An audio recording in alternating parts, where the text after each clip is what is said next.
Isang mapagpalang araw po sa inyong lahat mga kalingap, maligayang pagbabalik sa aking YouTube channel Reacts TV. Maganda ang topic natin ngayon mga kalingap, VNC halatang may pagtingin na ito kay Idol Eds. At kalingap Edo may gusto na rin ba? Yan ay sama-sama nating tutukan mamaya mga kalingap pero bago ang lahat kung nagustuhan nyo po ang ganitong klaseng video mga kalingap huwag kalimutang mag-like at subscribe para lagi po kayong updated sa susunod kong mga videos.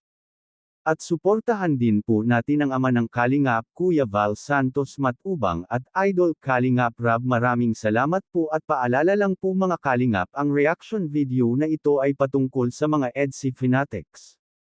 Trabaho po natin na bigyan ng kaunting reviews ang vlog ni Idol Rab sa episode 12 ng EDC para sa ating mga kababayan na OFW, lalo na ang EDC Global supporters at Kalingap Edu supporters at para malalaman ang kabuuhang nilalaman ng video na ito ay tapusin mo lang ang panunood mga Kalingap. Ngayon balik tayo sa topic mga Kalingap, nakikita nyo rin ba kung ano ang nakikita ko? Halatang may pagtingin na itong si VNC kay Idol Eds mga kalingap oops, ito ay isang reaction lang po mga kalingap pang pag-good vibes only, at si Idol Eds parang may gusto na rin. Bakit? Dahil sobrang miss na po ni Idol Eds si VNC mga kalingap. Oo tama kayo bata pa si VNC mga kalingap pero ang pag-iibigan ay wala sa edad, handa naman sigurong maghihintay si Idol Eds mga kalingap. Ika nga sa kanta ni VNC na sabihin mo sa akin na ako'y iyong mahal, yung hindi panandalian kundi pang habang buhay. O di ba mga kalingap?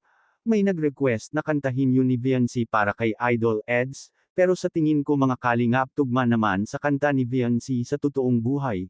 Who knows di ba mga kalingap? Kaya kitang-kita sa mga mata ni VNC mga kalingap na masaya po siya, dahil dumating na si Idol Eds galing Hong Kong at ang dami pang mga reg along dala. Dinala niya ang mga regalo galing sa mga EDC supporters from Hong Kong at syempre meron din kay Idol Eds. Tama nga kayo may mga chocolate at accessories para mas lalong gaganda si VNC mga kalingap.